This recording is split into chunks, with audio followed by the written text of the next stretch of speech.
तर झालं असं की पावसाळा सुरू झाला आणि एक दिवस काकू म्हणाली, काकू, अरे प्रशू, चल जरा गावात जाऊन येऊ. जाऊ ना काकू, काय आणायचं आहे? काकू, थोडं सामान आणायचं आहे रे. मी आणि काकू गावात गेलो. पहिलं आम्ही थोडा किराणा घेतला, मग बेकरीमधून खायला घेतलं आणि निघालो. निघताना काकू म्हणाली, काकू, प्रशू, जाताना कपड्याच्या दुकानात चल. मला कपडे घेते की काय? मी असा प्रश्न तिला केला. काकू, अरे तुझ्या काकाला अंडरवेअर घ्यायचे आहेत, पावसामुळे वाळत नाहीत. तुला काय घ्यायचं असेल तर घेईन मी.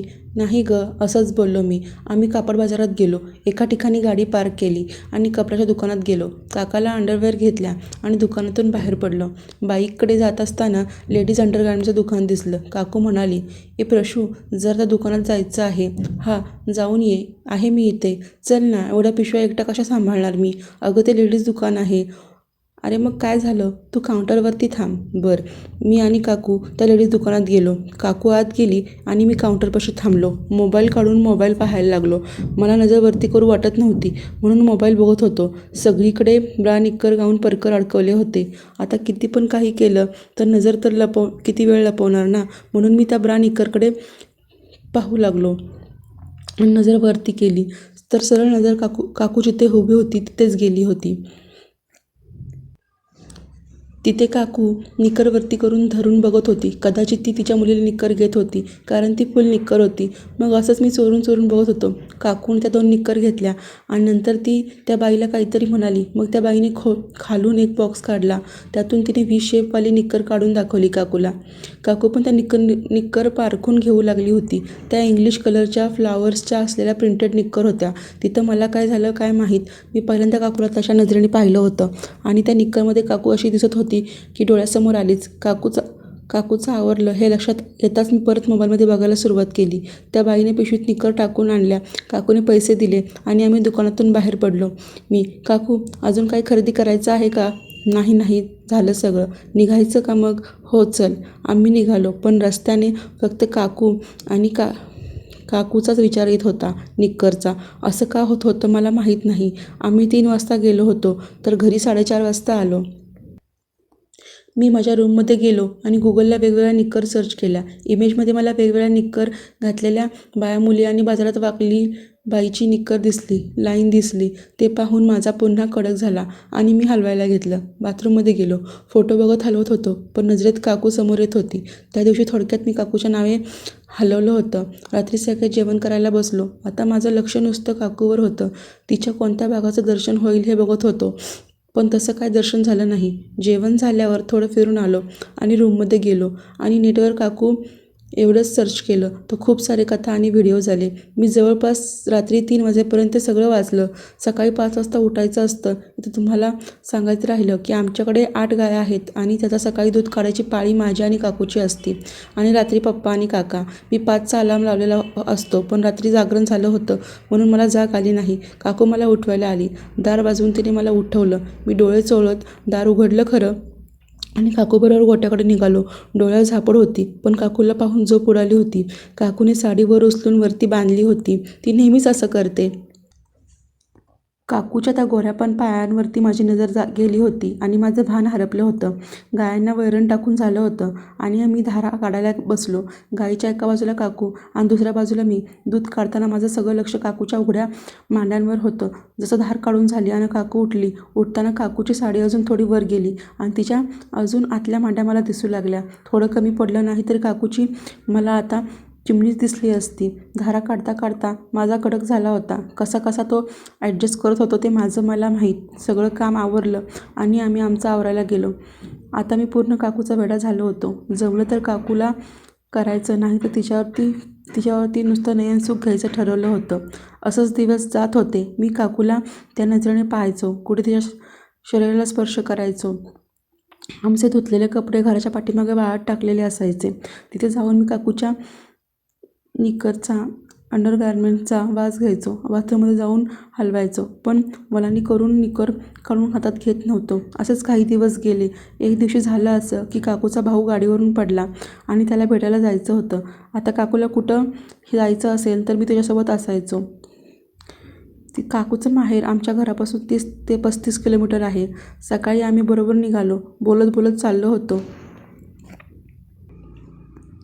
एक जवळपास 10-15 किलोमीटर गेलो होतो तर काकू म्हणाली, अरे प्रशू, गाडी थांबव. मला वाटलं की तिला लघवी करायची असेल तर झुडपं बघून मी गाडी थांबवली. काकू उतरली आणि झुडपात गेली. जाताना पर्समधून रुमाल घेऊन गेली आणि 5 मिनिटांनी आली. येताना रुमाल नव्हता. मी विचारलं नाही. निघाल्यावरती विचारू असा विचार केला.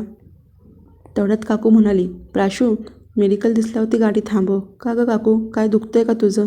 नाही, काम आहे. मी जास्त काय विचारलं नाही. पुढं गेल्यावरती एका मेडिकल दिसलं, तिथे गाडी थांबवली. काकू, काय घ्यायचं आहे सांग, मी आणतो. नाही, मी आणते. काकू मेडिकलमध्ये गेली आणि काळ्या कॅरीबॅगमध्ये काहीतरी घेऊन आली. मला लगेच क्लिक झालं की काकूने सॅनिटरी पॅड घेतला आहे. म्हणजेच काकूला पाळी आली होती आणि मगाशी तिने रुमाल पुच्छीला लावला होता. काकू गाडीवरती बसली आणि आम्ही निघालो. आता मला नक्की माहीत होतं की काकू गाडी कुठे थांबवायला सांगणार आणि तसंच झालं. मी गाडी अशा ठिकाणी उभा केली जिथे झुडपं होती, पण काकू त्या झुडपात आत गेल्यावरती मला आरशात सगळं दिसेल अशी गाडी थांबवली होती. काकू उतरून त्या झुडपात गेली. मी आरशात बघत होतो. काकूने पहिले साडी वर केली. नारंगी निकरमध्ये काय दिसत होतं काकूची गाण तुम्हाला सांगू. मग काकूने निकर खाली केली. पहिल्यांदा कोणत्या तरी बाईचा मी पाहिला होता असा ओपन. गाडीवर माझा कडक झाला होता एकदमच. काकूने पटकन रुमाल टाकून दिला आणि पॅड लावलं आणि जोरात वर केले. तिचं आवरलेलं बघून मी लगेच दुसरीकडे बघितलं. काकू येऊन बसली आणि निघालो. अंतर तर थोडं राहिलं होतं. माझी खूप इच्छा झाली होती काकूला वर बोलायची, पण हिंमत होत नव्हती. हिंमत करायची होती. काकूला माहीत होतं सगळं की मला कळतं आहे की तिला पाळी आली आहे. पण मी पण वेळ न घालवता म्हणालो, काकू, घर जवळ आलं होतं. तिथं चेंज केलं असतं की. काय रे आशू? काकू, तुला माहीत नाही का? काकू, काय सांग ना. अगं पॅड गं. काकू लगेच म्हणाली, अच्छा, तुला बरं माहीत रे हे सगळं. आणि काकू हसू लागली.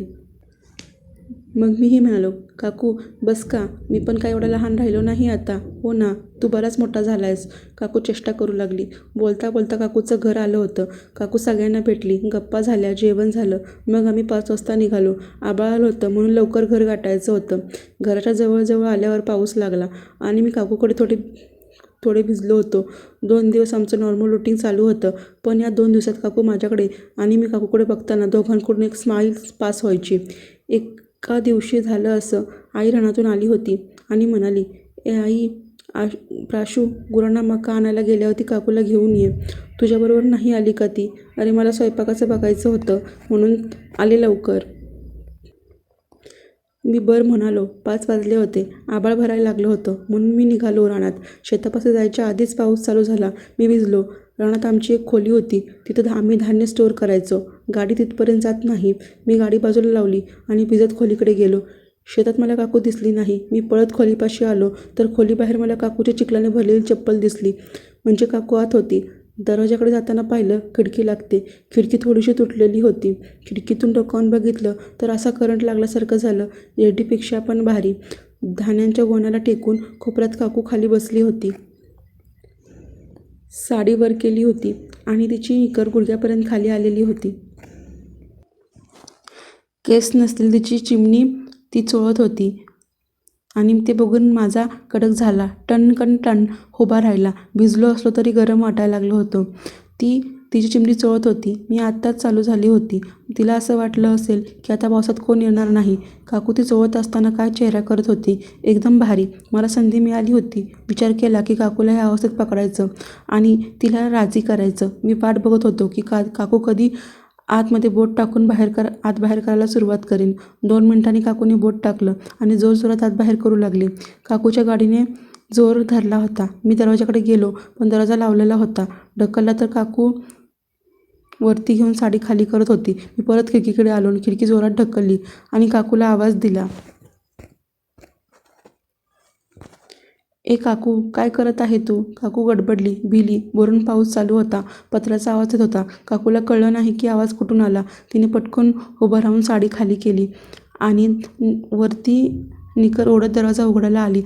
दरवाजात मला बघून ती जरा नॉर्मल झाली होती. म्हणजे दुसरं कोणी नाही बाहेरचं. प्राशू आहे म्हणून. अरे प्राशू, काय काकू, काय करत होती तू हे? मी. काकू गप्प झाली. तिला कळलं की मी पाहिलं आहे. काकूला काय बोलावं कळत नव्हतं. काकू खाली बसली आणि मीही तिच्यासमोर जाऊन टेकून बसलो. काकू माझ्यासमोर नजर वरती करत नव्हती.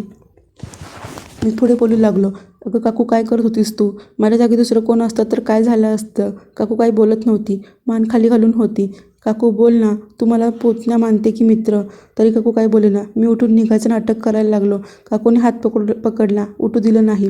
मग बोल तरी. प्राशू, काय सांगू तुला? तुला माहीत आहे की मी काय करत होते. तेवढा मोठा झाला आहेस तू. पण काकू, हे घरात आणि काकाबरोबर करायची गोष्ट आहे. तुला समजत आहे की काकाबरोबर करायची गोष्ट आहे ही. पण तुझा काका? काकाचं काय?